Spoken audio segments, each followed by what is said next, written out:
അടുത്തതായിട്ട് നമുക്ക് പഠിക്കാനുള്ളൊരു ടേമാണ് radius of gyration. Radius of gyration എന്ന് പറഞ്ഞാൽ അതിൻ്റെ മുന്നേ അറിയേണ്ട ഒരു ടേമാണ് സെൻറ്റർ ഓഫ് മാസ്. എന്താണ് centre of mass? What is centre of mass? Centre of mass എന്ന് പറഞ്ഞാൽ ഇപ്പോൾ ഇങ്ങനെ ഒരു റിജിഡ് ബോഡി ഉണ്ടെന്ന് വിചാരിച്ചു. ഈ റിജിഡ് ബോഡിയുടെ ഒരു പെർട്ടിക്കുലർ പോയിൻറ്റിൽ ഇപ്പോൾ സപ്പോസ് ഇതാണ് പോയിൻ്റ് എന്ന് വിചാരിച്ചു. ഈ പോയിൻറ്റിലേക്ക് അതിൻ്റെ എല്ലാ മാസും ഈക്വലായിട്ട് ഡിസ്ട്രിബ്യൂട്ട് ചെയ്തിട്ടുണ്ടാവും. അങ്ങനെയുള്ള ആ പെർട്ടിക്കുലർ പോയിൻറ്റിനെയാണ് എന്ത് പറയുന്നത്? നമ്മൾ സെൻറ്റർ ഓഫ് മാസ് എന്ന് പറയുന്നത്. ഫോർ എക്സാമ്പിൾ, നമ്മുടെ ഒരു സ്കെയിലുണ്ടെന്ന് വിചാരിച്ചു. അപ്പോൾ ആ സ്കെയിൽ നമുക്ക് ബാലൻസ് ചെയ്ത് നിർത്തണമെങ്കിൽ ഇപ്പോൾ 1 മീറ്റർ സ്കെയിലാണെന്ന് വിചാരിച്ചോ, ഈക്വൽ, അതായത് യൂണിഫോം മാസുള്ള ഞാൻ വരച്ച പോലെയല്ല, യൂണിഫോം മാസിലുള്ള ഒരു സ്കെയിൽ. ആ സ്കെയിലിനെ നമുക്ക് ബാലൻസ് ചെയ്ത് നിർത്തണം എന്നുണ്ടെങ്കിൽ എന്താണ്? യൂണിഫോം മാസ് ആണെങ്കിൽ എക്സാക്റ്റ് സെൻറ്ററിൽ നമുക്ക് തൂക്കിയിട്ടാൽ അതിനെ ബാലൻസ് ചെയ്ത് നിർത്താം. അപ്പോൾ അങ്ങനെയാണെങ്കിൽ ഈ പോയിൻ്റ്, ആ സെൻറ്റർ പോയിൻറ്റിനെയാണ് നമ്മൾ സെൻറ്റർ ഓഫ് മാസ് എന്ന് പറയുന്നത്. അപ്പോൾ ഇതിപ്പോൾ യൂണിഫോം മാസിനുള്ള കേസ്. ഇനിയിപ്പോൾ നമുക്ക് വേറൊരു ഷേപ്പ്, ഇങ്ങനെയുള്ളൊരു ഷേപ്പിലുള്ള ബോഡിയാണെങ്കിൽ അതിൻ്റെ ഒരു പെർട്ടിക്കുലർ പോയിൻറ്റിൽ ആ മാസ് യൂണിഫോമായിട്ട് ഡിസ്ട്രിബ്യൂട്ട്, അതായത് അതിനെ ബാലൻസ് ചെയ്ത് നിർത്താൻ പറ്റുന്ന ഒരു പോയിൻ്റ്, അങ്ങനെ മനസ്സിലാക്കിയാൽ മതി. ആ പോയിൻറ്റിനെയാണ് നമ്മൾ എന്ത് പറയുന്നത്? Centre of mass of that rigid body എന്ന് പറയുന്നത്. ഇപ്പോൾ സപ്പോസ് ഈ ഒരു റിജിഡ് ബോഡിയുടെ സെൻറ്റർ ഓഫ് മാസ് ഇവിടെയാണെന്ന് അസ്യൂം ചെയ്യാം. ഇവിടെയാണ് അതിൻ്റെ സെൻറ്റർ ഓഫ് മാസ്.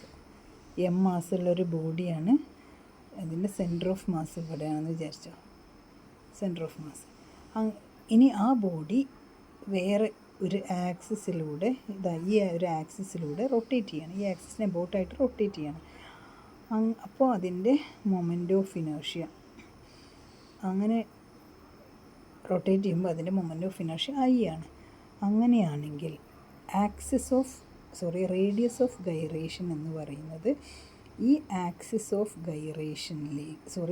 ഓഫ് റൊട്ടേഷനിലേക്ക് ഈ സെൻറ്റർ ഓഫ് മാസിൽ നിന്നുള്ള ഡിസ്റ്റൻസ്, ഇനിയാണ് നമ്മൾ എന്ത് പറയുന്നത്? റേഡിയസ് ഓഫ് ഗൈറേഷൻ എന്ന് പറയുന്നത്. അപ്പോൾ എന്താണ് radius of gyration? Radius of gyration എന്ന് പറഞ്ഞാൽ ഇപ്പോൾ സെൻറ്റർ ഓഫ് മാസ് ഇവിടെയാണെങ്കിൽ ഈ സെൻറ്റർ ഓഫ് മാസിൽ നിന്ന് നമ്മുടെ ആക്സിസ് ഓഫ് റൊട്ടേഷനിലേക്കുള്ള ഡിസ്റ്റൻസിനെയാണ് നമ്മൾ റേഡിയസ് ഓഫ് ഗൈറേഷൻ K എന്ന് പറയുന്നത്. ഓക്കെ, അപ്പോൾ അങ്ങനെയാണെങ്കിൽ ഇതിനെ നമുക്ക് എങ്ങനെയായിട്ട് റെപ്രസെൻറ്റ്, ഇപ്പോൾ നമ്മൾ മൊമെൻ്റ് ഓഫ് ഇനേർഷ്യ എന്ന് പഠിച്ചത് എങ്ങനെയാണ്? ഒരു ആക്സിസിന് എബൌട്ടായിട്ട് ഒരു M മാസ് റൊട്ടേറ്റ് ചെയ്യാണ് R ഡിസ്റ്റൻസിൽ. അങ്ങനെയാണെങ്കിൽ മൊമെൻ്റ് ഓഫ് ഇനേർഷ്യ എന്ന് പറയുന്നത് എന്തായിരിക്കും? mr² ആയിരുന്നല്ലോ, സ്ക്വയറാണ് mr². അതേപോലെ തന്നെ നമുക്ക് ഈ ഒരു സിസ്റ്റത്തെ എങ്ങനെയായിട്ട് മാറ്റാം? ഈ സെയിം ആക്സിസ്, ആ ആക്സിസിന് R ഡിസ്റ്റൻസിന് പകരം നമ്മളിവിടെ K ഡിസ്റ്റൻസിൽ ഉള്ള ഒരു M മാസുള്ള ഒരു പോയിൻ്റ് മാസായിട്ട് നമുക്കിതിനെ അസ്യൂം ചെയ്യാം. അപ്പോൾ ക്യാപിറ്റൽ M മാസുള്ള ഒരു ബോഡി K ഡിസ്റ്റൻസിൽ ഒരു ആക്സിസിന് ചുറ്റും കറങ്ങിക്കൊണ്ടിരിക്കുകയാണെങ്കിൽ അതിൻ്റെ മൊമെൻ്റ് ഓഫ് ഇനേർഷ്യനെ നമുക്ക് എങ്ങനെ എഴുതാം? Moment of inertia I = mass M, ആ ഡിസ്റ്റൻസ് K, അതിൻ്റെ K സ്ക്വയർ ഡിസ്റ്റൻസ്. അപ്പോൾ I = mk² ആണ് മൊമെൻ്റ് ഓഫ് ഇനേർഷ്യ. അത് നമ്മൾ ഇതിന് ആ ഒരു ടേമിലേക്ക് കൺസിഡർ ചെയ്യണം. പോയിൻ്റ് മാസാണെന്നുള്ള അസംഷനിൽ, അതായത് അതിൻ്റെ ആ ബോഡിയുടെ മൊത്തം മാസ് അവിടെ കോൺസെൻട്രേറ്റ് ചെയ്ത്, അപ്പോൾ അതിനൊരു പോയിൻ്റ് മാസമായിട്ട് നമ്മൾ അസ്യൂം ചെയ്യാം. അങ്ങനെയാണെങ്കിൽ നമുക്ക് അപ്പോൾ നമുക്ക് ഈ ഇക്വേഷൻ കിട്ടും, I = mk². അങ്ങനെയാണെങ്കിൽ K എന്ന് പറഞ്ഞാൽ എന്താ? I/m = k² ആവും. Therefore K is equal to √I/m. This is the expression for radius of gyration. അപ്പോൾ എന്താണ് radius of gyration?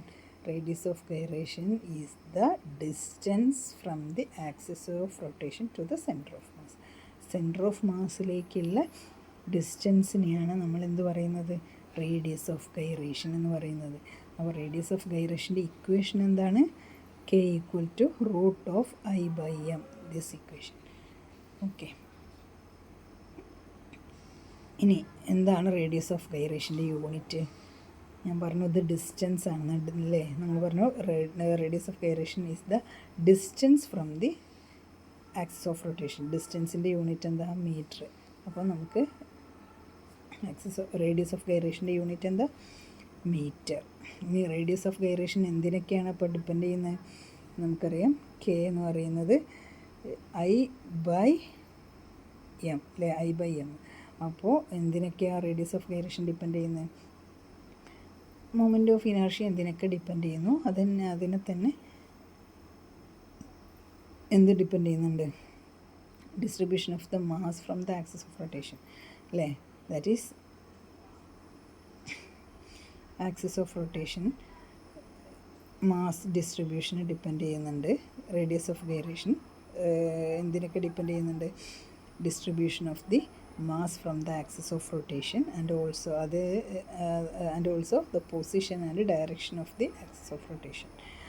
Axis of റൊട്ടേഷൻ്റെ പൊസിഷനെയും ഡിപ്പെൻഡ് ചെയ്യുന്നുണ്ട്. ഓക്കെ, അപ്പോൾ ദിസ് ഇസ് അബൌട്ട്